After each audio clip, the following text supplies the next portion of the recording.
Good morning, नमस्कार। आप सभी का पिनाइकल पब्लिकेशन के ऑनलाइन प्लेटफॉर्म में हार्दिक स्वागत एवं अभिनंदन है। मैं सुरेश दुबे पुनः आप लोगों के समक्ष एसएससी जनरल स्टडी के अंतर्गत क्वालिटी सेशन के साथ उपस्थित हूं। इस प्लेटफॉर्म के माध्यम से एसएससी जनरल स्टडी की तैयारी हेतु इंग्लिश और हिंदी मीडियम में बुक अवेलेबल कराई गई है, जिसके अंतर्गत 6500 प्लस क्वेश्चन का कलेक्शन चैप्टर वाइज ऑर्डर में किया गया है, जिसका एक्सप्लेनेशन काफी बेहतर ढंग से एनालिटिक तरीके से दिया गया है।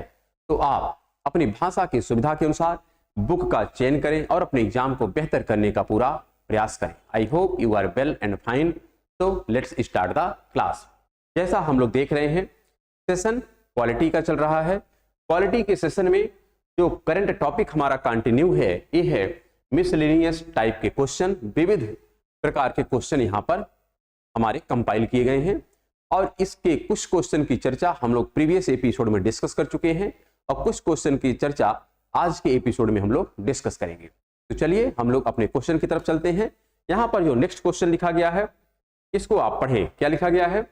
Which act has been amended by the supreme court of India to provide equal right to daughters in their ancestral property. Meaning है, भारत के सर्वोच्च न्यायालय ने बेटियों को उनकी पैतृक संपत्ति में समानता अधिकार प्रदान करने के लिए किस अधिनियम में संशोधन किया है? यहां पर ऑप्शन दे रहा है। First, the contempt of court act, न्यायिक अवमानना अधिनियम में इन्होंने अमेंडमेंट किया है। फिर लिख रहा है कि यहां पर हिंदू सक्सेशन एक्ट, हिंदू उत्तराधिकार अधिनियम में अमेंडमेंट किया गया है। फिर कह रहा है कि हिंदू मैरिज एक्ट में अमेंडमेंट किया गया है। फिर कह रहा है शारदा एक्ट में अमेंडमेंट किया गया है। यहां पर क्लियर रखिएगा, यहां पर इक्वल राइट की बात कर रहा है, वो भी इसमें बेटियों को, कि जितना राइट्स एक बेटे को होता है, एक पुत्र को होता है, एक सन को होता है, उतना ही राइट डॉटर को भी होता है। तो यह अमेंडमेंट जो किया गया है, यह किसमें किया गया है? तो क्या यह न्यायिक अवमानना का पॉइंट है क्या? ऐसा तो है नहीं कि यह कंटेम्प्ट ऑफ कोर्ट एक्ट का पार्ट है, और ना तो यह हिंदू मैरिज एक्ट का पार्ट है, और ना तो यह शारदा अधिनियम का पार्ट है। तो पार्ट किसका है? यह है हिंदू सक्सेशन एक्ट का। किसका है? हिंदू सक्सेशन एक्ट में ही अमेंडमेंट किया गया है, और अमेंडमेंट कर करके यह कह दिया गया कि अब डॉटर को ही जो पेरेंट्स की प्रॉपर्टी है उसमें उनको राइट है, उसको भी अब वो प्राप्त करेंगे। तो correct answer of this question is B. आते हैं नेक्स्ट पर। नेक्स्ट क्वेश्चन लिखा गया है, what does the surrogacy bill 2016 prohibit? Surrogacy जो विनियमन विधेयक 2016 है, क्या प्रतिबंधित करता है? ऑप्शन क्या लिख रहा है? यहां पर ऑप्शन है, who aged between 23 to 50 as surrogate. Surrogate के रूप में 23 से लेकर के 50 वर्ष की महिलाएं शामिल की जाती हैं। फिर कह रहा है सेकंड में कि married women as surrogate, surrogate के रूप में विवाहित महिलाएं, कि सरोगेट में वही महिलाएं होंगी जो विवाहित हैं, अविवाहित महिला सरोगेट नहीं कर सकती है। फिर कह रहा है divorced women as surrogate, surrogate के रूप में तलाकशुदा महिलाएं होंगी। फिर कह रहा है कि कॉमर्शियल सरोगेसी, यहाँ पर जो व्यावसायिक कॉमर्शियल सरोगेसी है, इस पर प्रतिबंध लगाता है। फर्स्ट तो आपको ये जानना है कि पहले तो आप क्लियर करिए सरोगेट कहते किसे हैं। सरोगेट का मीनिंग ये होता है कि कोई अपना बच्चा किसी अदर वुमेन के गर्भ में क्या करता है, उसको विकसित करने का कार्य करता है। तो महिलाएं अपनी जो कोख है उसको किराए पे देती है। क्या करती है? किराए पे देती है। तो ऐसे कंडीशन में उस महिला को हम क्या कहते हैं? सरोगेट मदर कहते हैं। क्या कहते हैं? सरोगेट मदर कहते हैं कि किसी दूसरे बच्चे को वह अपने गर्भ में क्या करती है? पालती है। तो यहां पर ऐसे केस में यहां पर ऐसा कोई प्रतिबंध नहीं है कि 23 से 50 साल की महिलाएं ही सरोगेट होंगी, ऐसा कोई प्रतिबंध नहीं है। और ना तो यह प्रतिबंध है कि मैरिड वुमेन ही सरोगेट करेंगी, और ना तो यह प्रतिबंध है कि डिवोर्स वुमेन ही सरोगेट करेंगी। ऐसा कोई यहां पर प्रोविजन नहीं किया गया। प्रोविजन जो है, जो प्रोहिबिटेड है, वो ये है कि यहां पर सरोगेसी व्यावसायिक नहीं होगा, कॉमर्शियलाइज सरोगेसी नहीं किया जाएगा, यह यहां पर प्रोहिबिटेड है। तो correct answer of this question is D. यहां पर आते हैं नेक्स्ट क्वेश्चन पर। नेक्स्ट क्वेश्चन है a temporary alliance of group or parties is called a, समूहों या पार्टियों के अस्थायी सम्मेलन को कहा जाता है। पार्टियां होती हैं, इलेक्शन होता है, यदि पार्टियां फुल मेजॉरिटी में नहीं आती हैं तो अदर पार्टी के साथ क्या करती हैं, कोलिशन करती हैं, तभी तो जाके सरकार बनाती है। तो यहां पर कह रहा है कि इस पर्टिकुलर केस को हम क्या कहते हैं, वीटो कहते हैं। फिर कह रहा है इसको हम कोलिशन कहते हैं, गठबंधन कहते हैं। फिर कह रहा है इसको हम कंटिन्यूएंसी कहते हैं, निर्वाचन क्षेत्र कहते हैं। फिर इसको कह रहा है इसको फेडरलिज्म कहते हैं, संघवाद कहते हैं। तो यह एक अस्थायी कोलिशन है। सरकार जब तक चलानी है तब तक ये आपस में एक साथ रहेंगे, और जब लगता है कि इनके जो इंटरेस्ट हैं अब वायलेट हो रहे हैं तो फिर वो क्या करते हैं, विड्रॉ कर लेते हैं।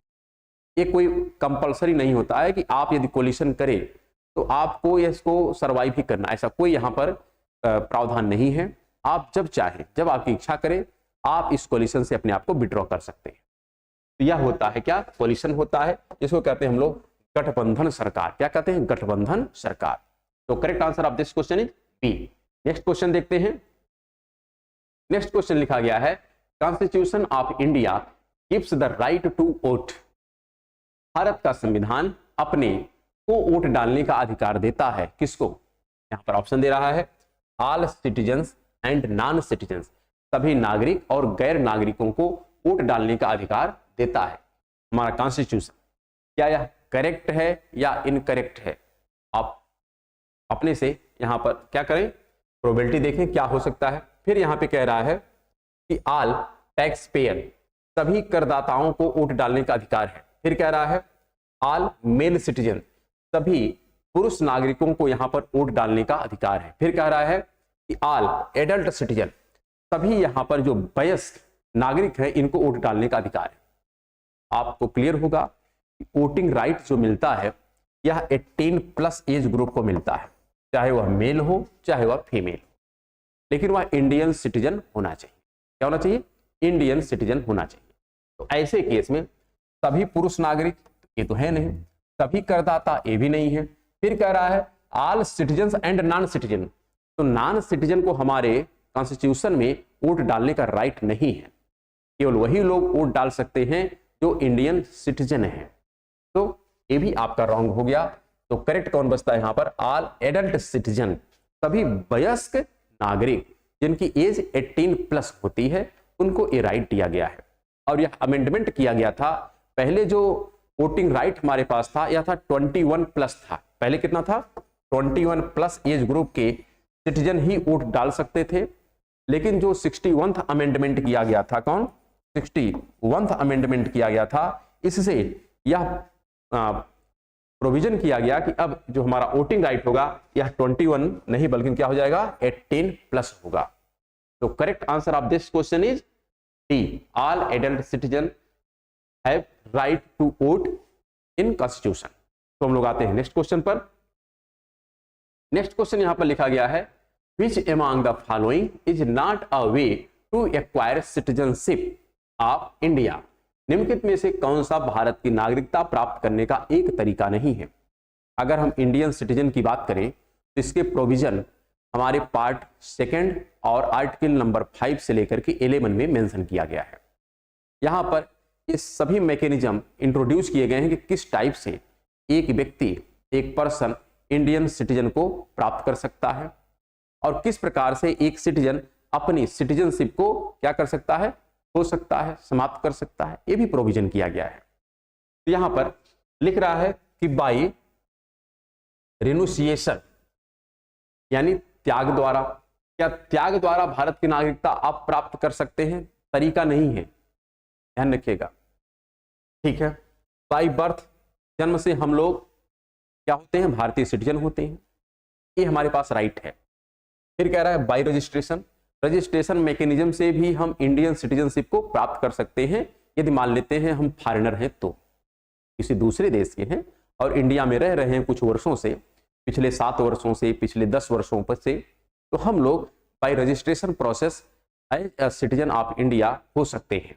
फिर यहाँ पे कह रहा है बाय नेचुरलाइजेशन, प्रकृतिकरण द्वारा, प्रकृतिकरण का तात्पर्य होता है कि एक मिनिमम टाइम पीरियड तक यदि आप इंडिया में रहते हैं तो आप किस प्रक्रम से, तो वह प्रोसेस होता है बाय नेचुरलाइजेशन, आप इंडिया के सिटीजन हो जाते हैं।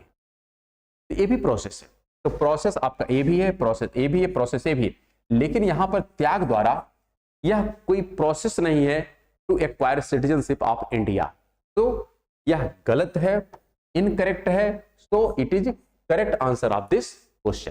ठीक, क्योंकि यहां पे लिखा नॉट अ वे, तो नॉट यानी करेक्ट नहीं है, तो करेक्ट नहीं है तो ये क्या हो जाएगा, हमारा आंसर हो जाएगा। तो आते हैं नेक्स्ट क्वेश्चन पर। नेक्स्ट क्वेश्चन है which Indian minister introduce the Jammu and Kashmir reorganisation bill 2019।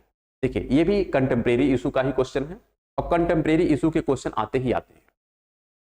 और यह लिखा गया है कि किस भारतीय मंत्रालय ने जम्मू और कश्मीर पुनर्गठन विधेयक 2019 पेश किया था। यहाँ पर ऑप्शन लिख रहा है कि मिनिस्ट्री ऑफ डिफेंस ने पेश किया था, फिर लिख रहा है कि यहाँ पर मिनिस्ट्री ऑफ पार्लियामेंट्री अफेयर्स ने पेश किया था, संसदीय कार्य मंत्रालय ने पेश किया था, फिर यहाँ पे लिख रहा है कि मिनिस्ट्री ऑफ होम अफेयर्स ने पेश किया था, फिर यहाँ पे लिख रहा है मिनिस्ट्री ऑफ एक्सटर्नल अफेयर्स ने पेश किया था, विदेश मंत्रालय ने। तो जब इंडिया की बात है, इंडिया के टेरिटरी की बात है, इंडिया के इंटरनल पार्ट की बात है, तो वहां पर विदेश मंत्रालय तो आएंगे नहीं। यहां पर ये जो लाइबिलिटी आती है इस पर्टिकुलर केस में, ये आती है होम मिनिस्ट्री पर। किस पर आती है, मिनिस्ट्री ऑफ होम अफेयर्स पर आती है। तो correct answer of this question is C, ministry of home affairs, जिसके मिनिस्टर कौन है, तो अमित शाह है। कौन है, अमित शाह। तो correct answer of this question is C. आते हैं नेक्स्ट क्वेश्चन पर। नेक्स्ट क्वेश्चन है the union finance minister issued a notification amending the electoral bond scheme to allow the sale of electoral bonds for extra, यहां पर fill up करना है, days in the year of general election to the legislative assembly of state and union territory with legislature. राज्यों के विधानसभा और विधायिका वाले केंद्र शासित प्रदेशों के आम चुनावों वाले वर्ष में अतिरिक्त दिनों की चुनावी बांड की बिक्री की अनुमति देने के लिए चुनावी बांड योजना में संशोधन करते हुए केंद्रीय वित्त मंत्रालय ने एक अधिसूचना जारी की थी। तो यहां पर जो टाइम पीरियड दिया है कि इतने अतिरिक्त दिनों की चुनावी बांड की बिक्री की अनुमति दी जाती है। यहां पर ऑप्शन लिख रहा है 45 डेज, फिर यहां पर लिख रहा है 35 डेज, फिर यहां पर लिख रहा है 15 डेज, फिर यहां पर लिख रहा है 25 डेज। क्या लिख रहा है, 25। तो यहां पर जो करेक्ट आंसर हो जाएगा ये होगा, जो एक्स्ट्रा दिन यहां पर दिए गए हैं, एक्स्ट्रा डेज जो अलॉट किए गए हैं, ये कितने हैं, 15 डेज हैं। कितने दिन है, 50 डेज है। और ये भी क्वेश्चन जो है यह भी कंटेम्प्रेरी इशू का ही क्वेश्चन है, क्योंकि क्वालिटी से क्वेश्चन वही बनते हैं जो करंट अफेयर्स में रहते हैं। तो ये भी करंट अफेयर्स का ही पॉइंट है, और इसलिए यह क्वेश्चन यहां पर पुटअप हुआ है आपके आयोग में। तो correct answer of this question is C. आते हैं नेक्स्ट क्वेश्चन पर। नेक्स्ट क्वेश्चन है what is the upper age limit for appointment as a जज of the high court as of October 2022। कह रहा है अक्टूबर 2022 की स्थिति के अनुसार उच्च न्यायालय के न्यायाधीशों के रूप में नियुक्ति के लिए अधिकतम आयु सीमा क्या है। अधिकतम यानी आप यहां तक सर्विस कर सकते हैं, मैक्सिमम एज तक आप सर्विस कर सकते हैं, वह एज लिमिट क्या है। कह रहा है वह एज लिमिट 62 ईयर है, वह एज लिमिट आपकी 57 ईयर है, वह एज लिमिट आपकी 55 ईयर है, और वह एज लिमिट आपकी 60 ईयर है। यहां पर जो करेक्ट आंसर हो जाएगा, एज लिमिट कितना है, 62 ईयर्स है। कितनी है, 62 ईयर्स है। और इस प्रकार से जितने भी कह सकते हैं पैरामीटर होते हैं एक उच्च न्यायालय के न्यायाधीश के सिलेक्शन के, वो सब मेंशन किए गए हैं कहां पर, आर्टिकल नंबर 217 में। कहां मेंशन किए गए हैं, आर्टिकल नंबर 217। यहां पर all parameter are described of a जज ऑफ हाई कोर्ट, या अ जज ऑफ हाई कोर्ट। तो correct answer of this question is A, 62 years are the parameter of highest limit of a जज। तो correct answer यहां पर क्या हो गया, ए हो गया। आते हैं नेक्स्ट क्वेश्चन पर। नेक्स्ट क्वेश्चन है who present the annual budget before the Lok Sabha. Lok Sabha के समक्ष वार्षिक बजट कौन प्रस्तुत करता है। ऑप्शन क्या लिख रहा है यहां पर, यूनियन फाइनेंस मिनिस्टर, केंद्रीय वित्त मंत्री, फिर कह रहा है, लेकिन क्लियर रखिएगा यह बजट की बात हो रही है, एनुअल बजट। क्या annual budget before Lok Sabha, Lok Sabha में ही आपका ये जो एनुअल बजट है यह पेश किया जाता है, राज्यसभा में नहीं किया जाता है। यहाँ पे कह रहा है कि इसको जो पेश किया जाता है इसको कौन करता है, तो यूनियन फाइनेंस मिनिस्टर, केंद्रीय वित्त मंत्री। फिर कह रहा है कि यहाँ पर डिफेंस मिनिस्टर इसको पेश करते हैं। फिर कह रहा है कि यहाँ पर controller and auditor general of India present करते हैं। फिर कह रहा है कि नहीं, इसको होम अफेयर्स मिनिस्टर क्या करते हैं, प्रेजेंट करते हैं इसके सामने, लोकसभा के सम्मुख। यहाँ पर जो करेक्ट आंसर हो जाएगा अगर आप देखें तो यहाँ पर है केंद्रीय वित्त मंत्री। कौन है, केंद्रीय वित्त मंत्री, यानी यूनियन फाइनेंस मिनिस्टर ही क्या करते हैं, इसको पेश करते हैं। तो इस पर्टिकुलर केस का जो आंसर हो जाएगा ये हो जाएगा ए। आते हैं नेक्स्ट क्वेश्चन पर। नेक्स्ट क्वेश्चन है, in which year was the dowry prohibition act passed in India. Bharat में दहेज प्रतिषेध अधिनियम, ध्यान रखिएगा, डाउरी प्रोहिबिशन एक्ट ठीक किस वर्ष पारित किया गया है। यहां पर ऑप्शन दे रहा है 1973, सेकंड ऑप्शन दे रहा है 1982, फिर दे रहा है 1961, फिर यहां पर ऑप्शन आपका है 1954। तो करेक्ट आंसर यहां पर हो जाएगा सी, 1961 में ही डाउरी प्रोहिबिशन एक्ट को क्या किया गया था, पास किया गया था in our parliament, in our parliament. तो correct answer of this question is C. आते हैं, ये भी पूरी तरीके से फैक्ट बेस है और इस प्रकार से बहुत से फैक्ट बुक में अवेलेबल है। आप एक ही रिक्वेस्ट रहती है कि बुक को आप अवश्य प्रेफर करें, क्योंकि बुक में जो एनालिसिस दिया गया है वो काफी बेहतर तरीके से आपको क्लियर करेगा आपके कॉन्सेप्ट। तो हम लोग पढ़ते हैं अपने नेक्स्ट क्वेश्चन की तरफ। और नेक्स्ट क्वेश्चन यहां पर देखिए क्या लिखा गया है। नेक्स्ट क्वेश्चन है, in which year was the arms act passed in India. Bharat में आयुध अधिनियम किस वर्ष पारित किया गया था। यहाँ पर ऑप्शन दे रहा है 1951, फिर लिख रहा है यहाँ पर 1955, फिर लिख रहा है 1959, फिर यहाँ पर लिख रहा है 1964। तो यहाँ पर जो करेक्ट आंसर हो जाएगा यह हो जाएगा 1959 में ही। कब, 1959 में ही क्या किया गया था, आर्म्स एक्ट को पास किया गया था इंडिया। आर्म्स एक्ट को कब पास किया गया है, तो 1959 में पास किया गया था। तो यहां पर करेक्ट आंसर जो हो जाएगा क्या हो जाएगा, सी हो जाएगा। आते हैं हम लोग नेक्स्ट क्वेश्चन पर। नेक्स्ट क्वेश्चन यहां पर लिखा गया, which of the following states has, यहां पर महर्षि जो वाल्मीकि हैं scheduled tribes develop corporation limited कह रहा है, निम्नलिखित में से किस राज्य में महर्षि वाल्मीकि अनुसूचित जनजाति, महर्षि वाल्मीकि अनुसूचित जनजाति विकास कारपोरेशन लिमिटेड है। यह एक टाइप से कारपोरेशन है और इसका नाम ही है महर्षि वाल्मीकि। क्या नाम है, महर्षि वाल्मीकि। कह रहा है किस स्टेट में यह है, आपको यहां पर देखना है ऑप्शन। पहला ऑप्शन दे रहा है कि इसको पंजाब में लगाया गया है, पंजाब में यह स्थापित है। फिर कह रहा है कि नहीं, यह कहां पर है, कर्नाटका में है। फिर कह रहा है यह कहां पर है, दिल्ली में है। फिर कह रहा है हरियाणा में। क्लियर रखिएगा, यहां पर महर्षि वाल्मीकि जो scheduled tribe development corporation limited है, ये कहां पर है, यह कर्नाटका में है। कहां पर है, कर्नाटका में है। जबकि महर्षि वाल्मीकि का अगर हम आश्रम देखें तो कहां मिलता है, जो उत्तर प्रदेश का कानपुर है, कानपुर के निकट ही नियर आपको मिलता है बिठूर। क्या मिलता है, बिठूर। तो बिठूर में है वाल्मीकि आश्रम, बिठूर इन कानपुर आप उत्तर प्रदेश। जबकि यहाँ पर महर्षि वाल्मीकि जो अनुसूचित जनजाति विकास कारपोरेशन लिमिटेड है, ये कहाँ पे है, यह आपका कर्नाटका में है। तो correct answer of this question is P. आते हैं नेक्स्ट क्वेश्चन पर। नेक्स्ट क्वेश्चन यहां पर है, in which year was the special marriage act passed in India. Bharat में विशेष विवाह अधिनियम स्पेशल मैरिज एक्ट किस वर्ष में पारित किया गया था। क्लियर रखिएगा, स्पेशल यहां पर मैरिज एक्ट की बात हो रही है, नॉर्मल मैरिज एक्ट की बात नहीं हो रही।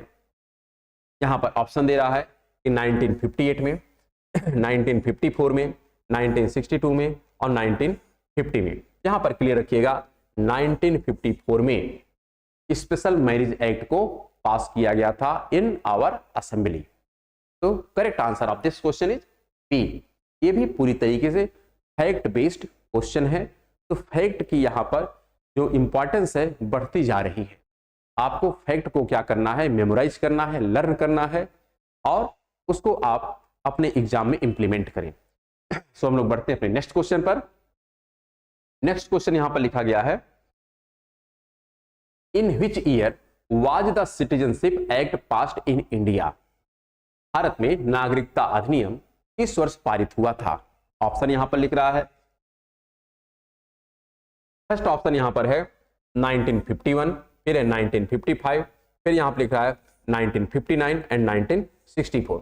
ये क्लियर रखिएगा, यहां पर जो आंसर आपका हो जाएगा 1955। क्या हो जाएगा? 1955 में ही नागरिकता अधिनियम को पास किया गया था, यानी citizenship act passed in India 1955। और सिटीजनशिप का जो प्रोविजन है कहां पर किया गया है? तो पार्ट सेकंड है। क्या है? पार्ट सेकंड है। और आर्टिकल यहां पर जो मिलता है आर्टिकल 5 to 11 मिलता है। कितना मिलता है? 5 to 11 मिलता है, या आवर कॉन्स्टिट्यूशन। कहां पर है? In our constitution. तो correct answer of this question is B. आते हैं नेक्स्ट क्वेश्चन पर।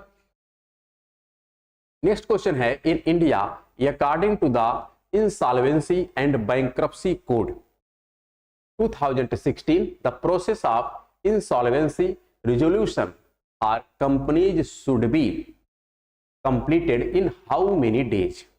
कह रहा है भारत में दिवाला और शोधन अक्षमता संहिता 2016 के अनुसार कंपनियों को दिवाला समाधान की प्रक्रिया कितने दिनों में पूरी करनी होगी? यहां पर ऑप्शन लिख रहा है 180 days, 150 days, 170 days and 120 days. यहां पर जो करेक्ट आंसर होगा, यहां पर लिमिट है 180 डेज, यानी 6 मंथ। क्या होगा? 6 month. Within 6 month to resolve the problem for insolvency and bankruptcy. It is क्या है? एक टाइप का कह सकते हैं, या एक्ट है। और कब का है? इसे कहते हैं दिवाला और संशोधन अक्षमता संहिता 2016 का। कब का है? 2016 का है। कितना मैक्सिमम टाइम फ्रेम दिया गया है? तो 6 मंथ, यानी 180 डेज। तो correct answer of this question is ए। आते हैं नेक्स्ट क्वेश्चन पर। नेक्स्ट क्वेश्चन यहां पर जो लिखा गया है काफी अच्छा क्वेश्चन है। क्या लिखा गया है? In India who appoints the advocate general of state? General of state की बात कर रहा है। भारत में राज्य के महाधिवक्ता की नियुक्ति कौन करता है? राज्य महाधिवक्ता की बात कर रहा है। यहां पर लिख रहा है गवर्नर ऑफ द स्टेट, राज्य का राज्यपाल करता है।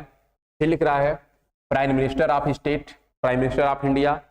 तो क्लियर रखिएगा, प्राइम मिनिस्टर ऑफ इंडिया किसी को अपॉइंट नहीं करता है। प्राइम मिनिस्टर ऑफ इंडिया केवल रिकमेंड करता है, वो भी जो काउंसिल होती है, मंत्रिपरिषद होती है, उसमें किसको रखा जाए किसको ना रखा जाए, केवल रिकमेंड करती है। बाकी अपॉइंट करने का काम प्राइम मिनिस्टर का होता नहीं है। यहाँ पर ये तो होता ही नहीं है। प्रेसिडेंट ऑफ इंडिया हैं, लेकिन प्रेसिडेंट ऑफ इंडिया जो होते हैं ये एडवोकेट जनरल ऑफ इंडिया को अपॉइंट करते हैं। किसको करते हैं? एडवोकेट जनरल ऑफ इंडिया को अपॉइंट करते हैं। ये भी नहीं है। फिर लिख रहा है चीफ मिनिस्टर ऑफ स्टेट, इनके पास भी कोई ऐसी पावर नहीं है। पावर किसके पास है? वह है गवर्नर ऑफ स्टेट के पास। किसके पास है? गवर्नर ऑफ स्टेट के पास। तो correct answer of this question is A. Next पर, नेक्स्ट क्वेश्चन यहां पर लिखा गया है, what are the 2 most essential right of democracy? लोकतंत्र के 2 सबसे आवश्यक अधिकार कौन से हैं? लोकतंत्र के 2 सबसे आवश्यक अधिकार कौन से हैं? यहां पर लिख रहा है ऑप्शन पहला एक्सप्लॉयटेशन प्रिवेंटिव डिटेंशन, कह रहा है शोषण निवारक निरोध। सेकंड कह रहा है इक्वालिटी एंड फ्रीडम, समानता और स्वतंत्रता। फिर कह रहा है फ्रीडम प्रिवेंटिव डिटेंशन, स्वतंत्रता निवारक निरोध। फिर कह रहा है इक्वालिटी एंड एक्सप्लॉयटेशन, समानता और शोषण। तो क्लियर रखिएगा, यहां पर कह रहा है 2 सबसे आवश्यक अधिकार कौन से हैं in case of democracy? Democracy के सेंस में 2 इसेंशियल राइट कौन से हैं? वैसे ये जितने भी राइट यहां पर लिखे गए हैं सब फंडामेंटल राइट है। कैसे राइट है? सब फंडामेंटल राइट है। और फंडामेंटल जो राइट है यह पार्ट 3 का पार्ट है। किसका है? पार्ट 3 है। और यहां पर अगर हम आर्टिकल की बात करें तो आर्टिकल आपकी 12 से स्टार्ट होती है, कहां तक जाती है? 35 तक जाती है। यहां पर फंडामेंटल राइट मेंशन किया गया है। और फंडामेंटल राइट लिया कहां से गया है? तो यूएसए से लिया गया है। कहां से लिया गया? यूएसए से लिया गया है। लेकिन यहां पर इसमें जो इसेंशियल आपके राइट है वो कौन से? इन अ डेमोक्रेसी।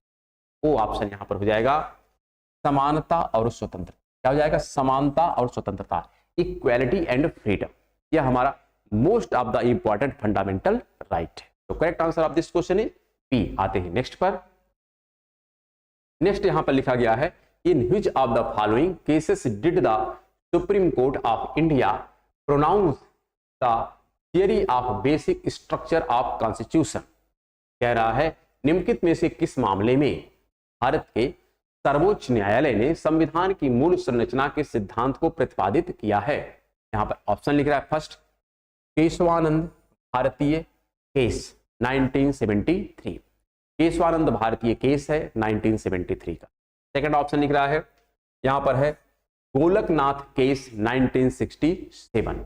फिर लिख रहा है मिनरवा मिल्स केस 1980। फिर कह रहा है यहां पर स्वर्ण सिंह केस 1989।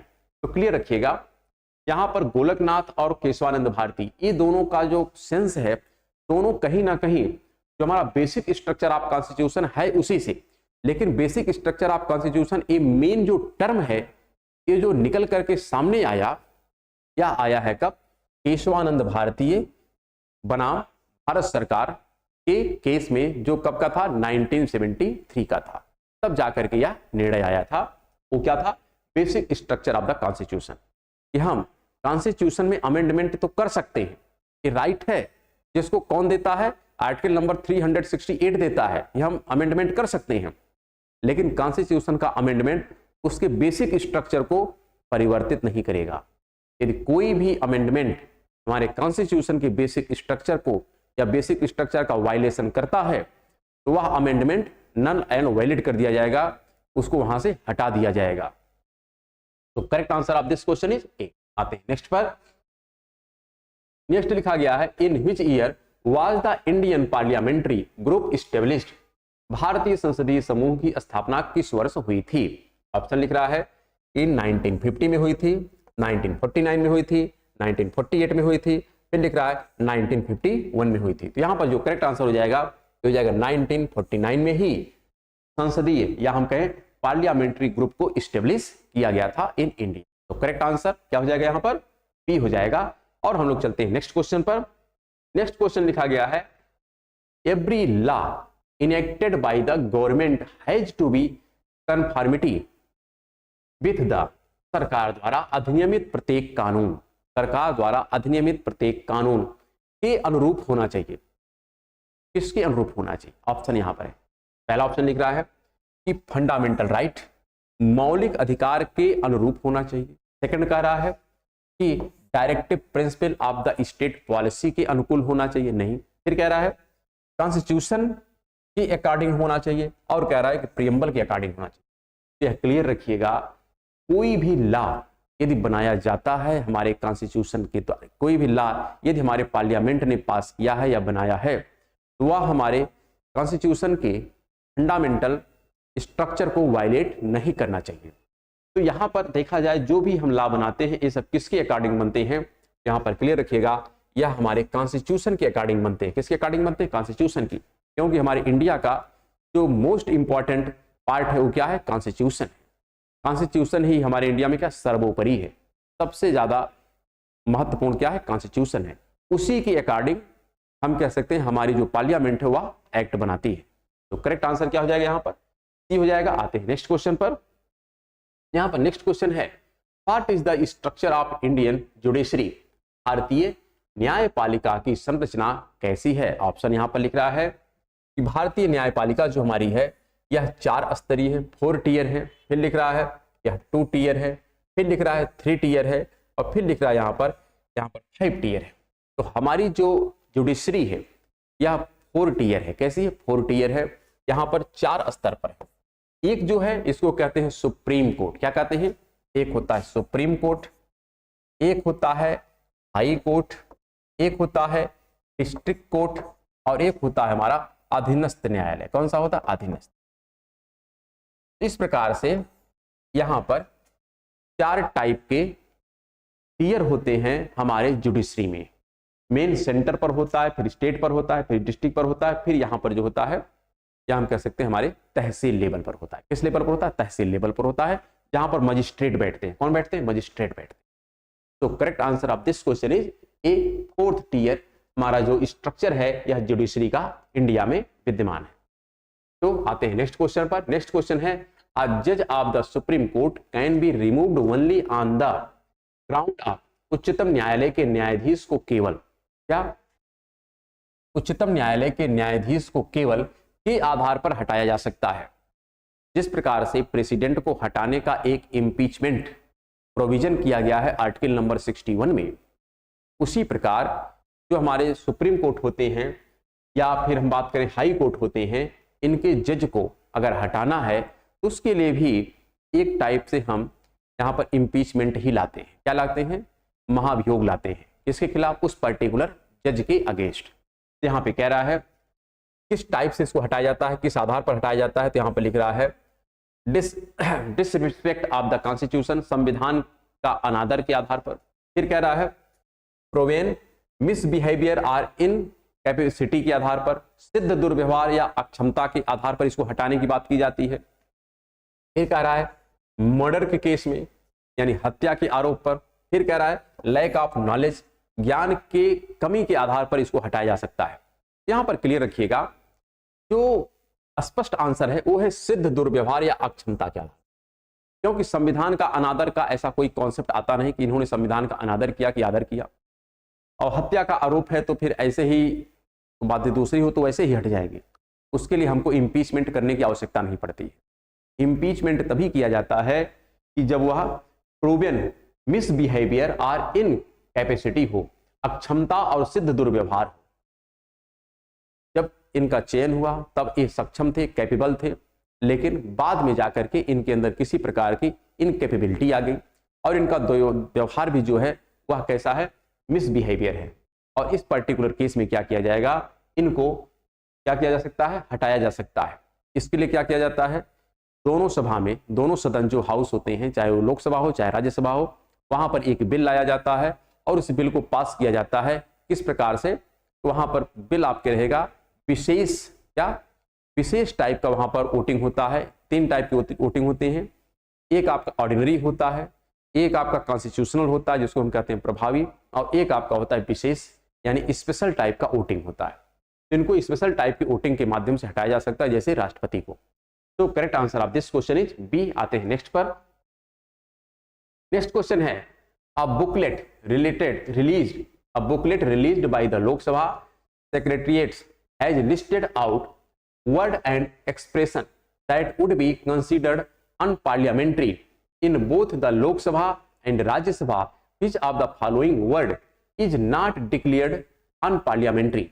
कह रहा है यहां पर कि लोकसभा सचिवालय द्वारा जारी एक पुस्तिका में उन शब्दों और अभिव्यक्तियों की सूची दी गई है जिन्हें लोकसभा और राज्यसभा दोनों में असंसदीय माना जाएगा। निम्नलिखित में से कौन सा शब्द असंसदीय घोषित नहीं किया गया है? यहां पर आप समझिएगा कि कई ऐसे शब्द होते हैं कि जिसको लोकसभा में असंसदीय मान लिया जाता है कि आप इसका प्रयोग, इसका यूज पार्लियामेंट में नहीं करेंगे। यहां पर शब्द लिखे गए हैं, लेकिन किसका यहां पर शब्द जो है यहां पर क्या ना घोषित नहीं किया गया, अर्थात इसका प्रयोग आप कर सकते हैं। यहां पर ऑप्शन क्या लिख रहा है? पहला लिख रहा है यहां पर शकुनी, फिर लिख रहा है नौटंकी, चक्कर और गिरगिट। तो यहां पर सभी शब्द को, जितने भी, शकुनी को भी प्रोहिबिट किया गया है, नौटंकी को भी प्रोहिबिट किया गया है, गिरगिट को भी प्रोहिबिट किया गया कि ये वर्ड आप पार्लियामेंट में यूज नहीं करेंगे। इस वर्ड को आप पार्लियामेंट में यूज नहीं करेंगे, लेकिन आप चक्कर शब्द को पार्लियामेंट में यूज कर सकते हैं। क्यों? क्योंकि इसको अभी तक नॉट डिक्लेयर किया गया है अनपार्लियामेंट्री। इस आधार पर इस पर्टिकुलर केस का आंसर हो जाएगा क्या? सी। शेष आप वर्ड का प्रयोग पार्लियामेंट में नहीं कर सकते। तो हम आते हैं नेक्स्ट क्वेश्चन पर। नेक्स्ट क्वेश्चन लिखा गया है if the state government dissolve the Panchayati Raj institution before the end of their 5-year term, fresh election should ordinarily be held within. यदि राज्य सरकार पंचायती राज्य संस्थाओं को उनके 5 साल के कार्यकाल के अंत से पहले भंग कर देती है तो आमतौर पर टाइम पीरियड यहां भरना है, के भीतर नए चुनाव होने चाहिए। यहां पर ऑप्शन लिख रहा है 1 month, 6 month, 1 year and 3 month. तो करेक्ट आंसर क्या हो जाएगा? Before 6 month new election will be conducted in that Panchayati Raj institution.